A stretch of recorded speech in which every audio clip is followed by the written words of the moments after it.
Hello everyone and welcome to SuttonsDaze. So we've been having conversations regarding the new virus, okay? And I've seen a lot of opinions and some facts and some people responding with panic and panic buying. In our Facebook group particularly, there has been a lot of sharing, which I encourage the sharing. Regarding what they're seeing when they go to the stores, whether or not stores are out of things, whether or not they're seeing, supplies unavailable, out of stock, and what they're seeing people have in their carts. And we kind of did a short live in the Facebook group this weekend where I briefly, it turned into 30 minutes, but where I briefly addressed some of the things that people were saying. That they were saying, I wish people would stop hoarding. Well, being prepared is not hoarding, okay? By definition, hoarding is obtaining different things and keeping them for the sake of keeping them, not with any intent to use them. During that conversation, I strongly encouraged people to continue to prepare from a stance of preparedness and intention, not from a position of fear, okay? Never do anything in a position of fear because you will be doing irrational things. And we may be seeing some of that. I don't know. I live in a very rural area, and I know that some of the supplies that people are talking about are unavailable here also. So it's kind of everywhere, but when you're in a more urban area where you have more choices of where you can shop, they're seeing places with no toilet paper. They're seeing places with no hand sanitizers. They're seeing places with no bottled water. They're seeing carts where people have stacks of bottled water. And the comments are, why are they buying bottled water? Now, if you're in any kind of preparedness mindset at all, you know that water is very important.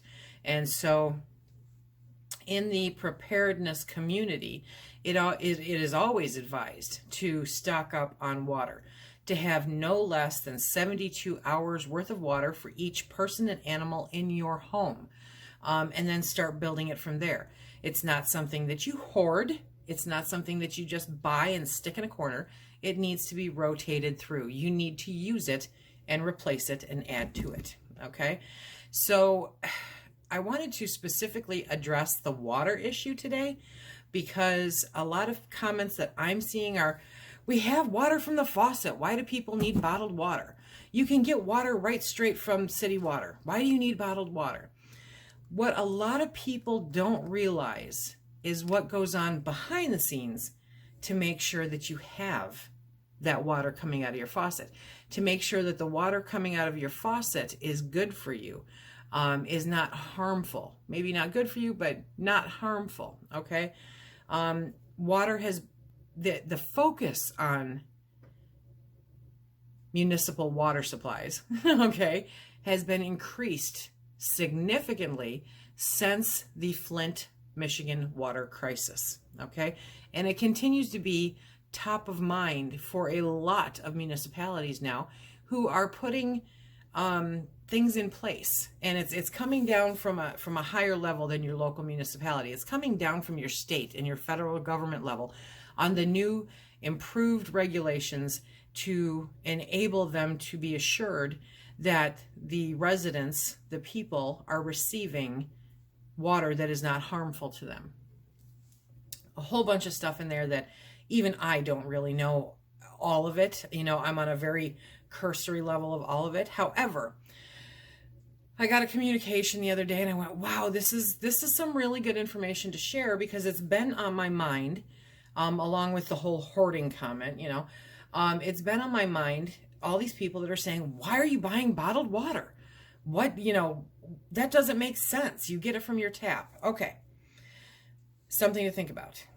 The water that you are getting from your tap that comes into your sinks, your toilets, your bathtub is all going through a water treatment facility.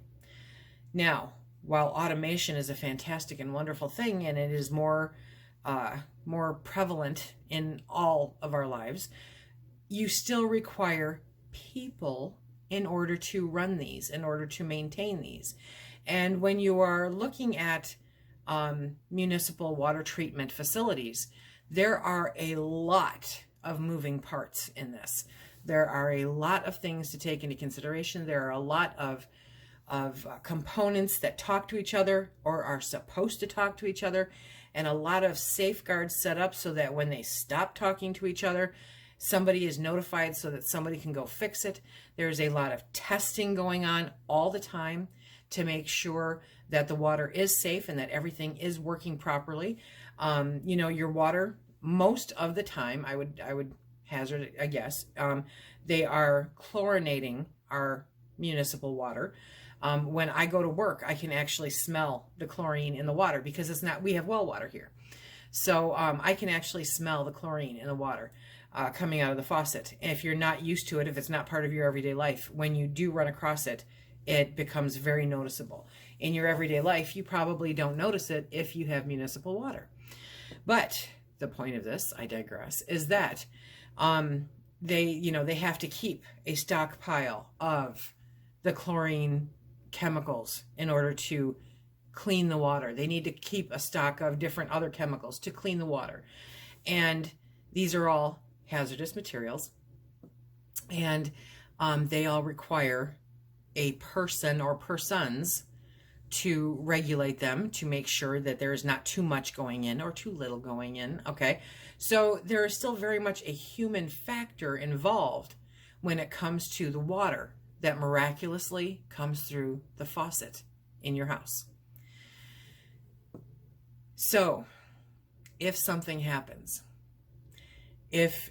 whether or not it is this virus that's going around, I'm not even going to chance saying the name right now, but if it is this virus and it ends up becoming an issue, a severe issue, so that a lot of people are impacted, there's a good chance that the people running the water department are also going to be impacted.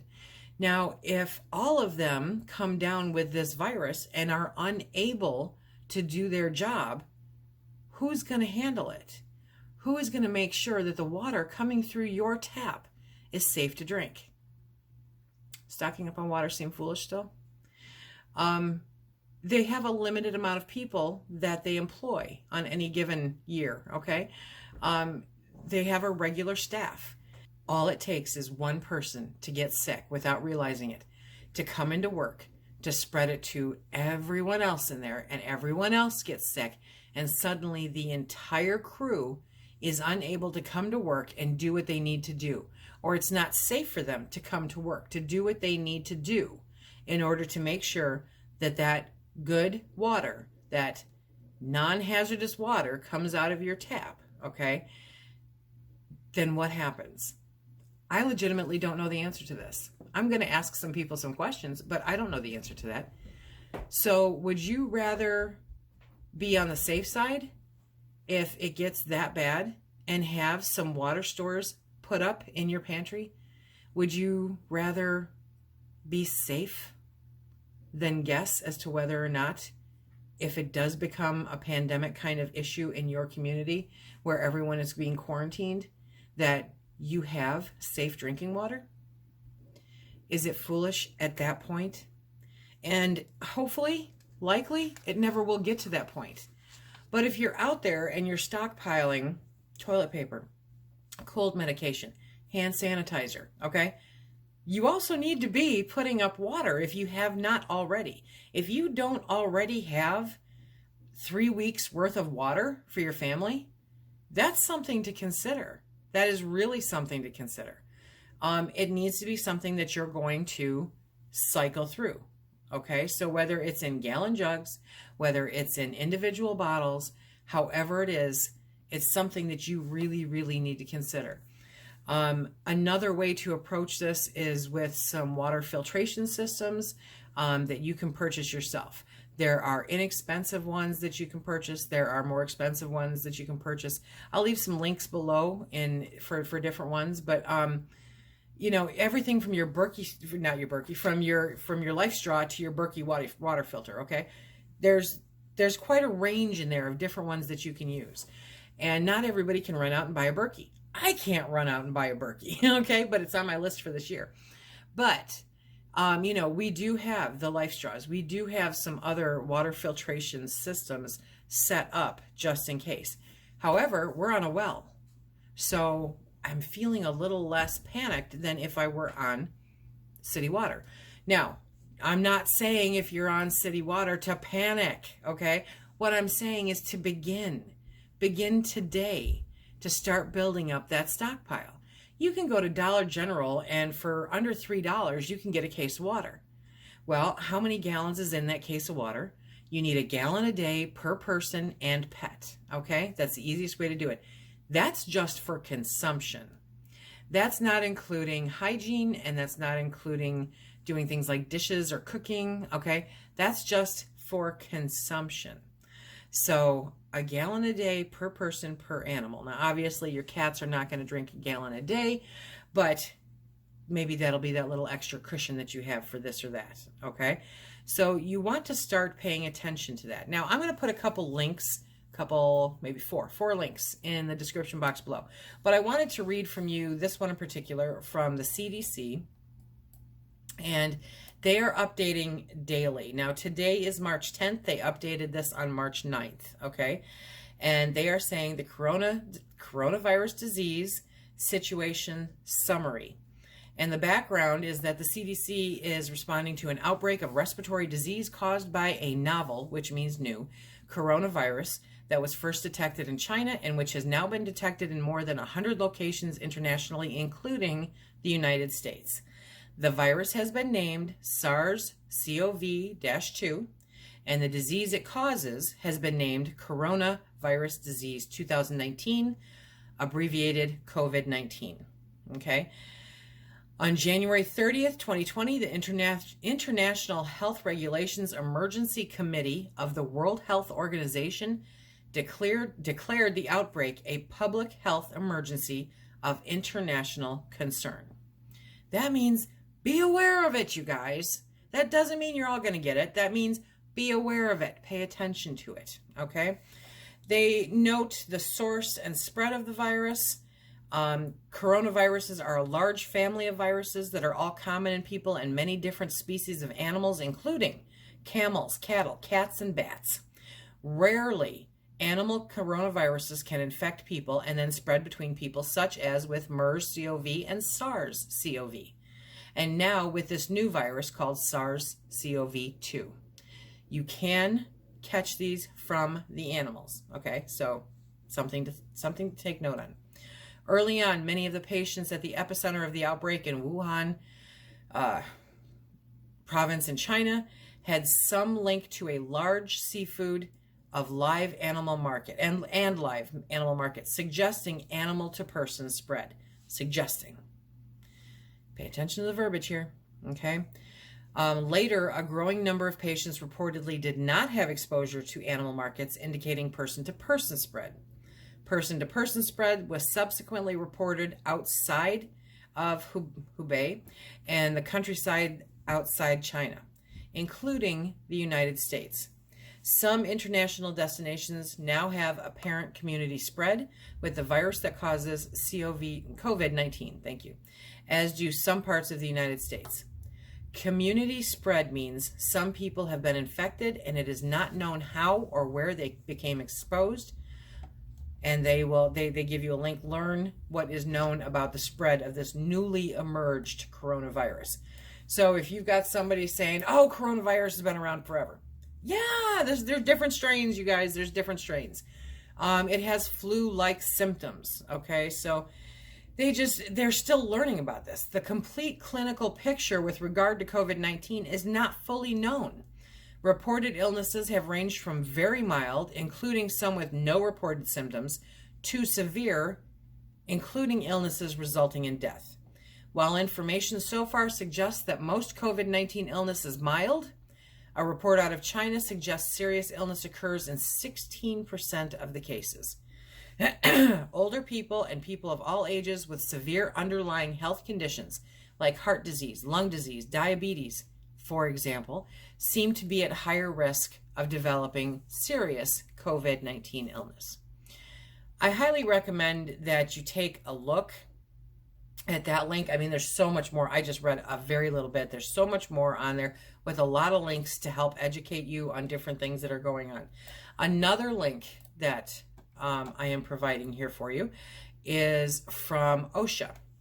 And they have a huge page on control and prevention, okay? Measures for protecting workers from exposure and infection, for all workers, regardless of specific exposure risk, what kind of good practices you could do, you know, so on and so forth, okay? That's link number 2. Link number 3 is from the World Health Organization. They were updated last on March 3rd. And they have water, sanitation, hygiene, and waste management for COVID-19. That's really great information to hear. They have a download that you can click on to read all about that information. It's a technical brief written in particular for water and sanitation practitioners and providers. So you'll see where, you know, what kind of things are being said to them. And then they have CISA Insights, information by U.S. cyber intelligence and real-world events. Each CISA Insight provides background information on particular cyber threats and the vulnerabilities they exploit, as well as ready-made set of mitigation activities that non-federal partners can implement. This page is continuously updated, okay? And the very first link at the very top is risk management for the novel coronavirus COVID-19. Sometimes you need to think outside of the box. And so personally, I applaud the people that took the time to think, let's get some water, because it's a very necessary part of life, okay? And if your water becomes unusable and unhealthy, then you've got some real issues. Ask the people in Flint, okay? So paying attention to how this how this virus is spreading. Pay attention to whether or not it's impacting your community and to what degree. Being aware, okay? And all the while that you are aware, you are doing what you can do to be prepared from a position of intention, not fear. Be prepared for the worst case scenario. And the worst case scenario is that you are self-quarantined and then you become sick and you need to make sure that you've got what you need in your home. So those people that are out there getting bottled water, don't make fun of them. I give them a huge thumbs up. It's probably smarter than toilet paper. Okay, even though if you get the flu, you kind of need both. But it's one of those, you know, I don't mean to make light of it, but in all seriousness, even if you get the flu, water is something that you need. And if anything happens where the water coming out of your tap is not good for you, having that backup water supply is very, very important. So something to think about, just a few points to ponder and a few links to take a look at and see what you can see, okay? And again, I will put links to a couple of the items that we use for filtering our water. And if you have any questions, please feel free to throw them down below. We will try to find the answers for you as soon as possible. And be safe, always.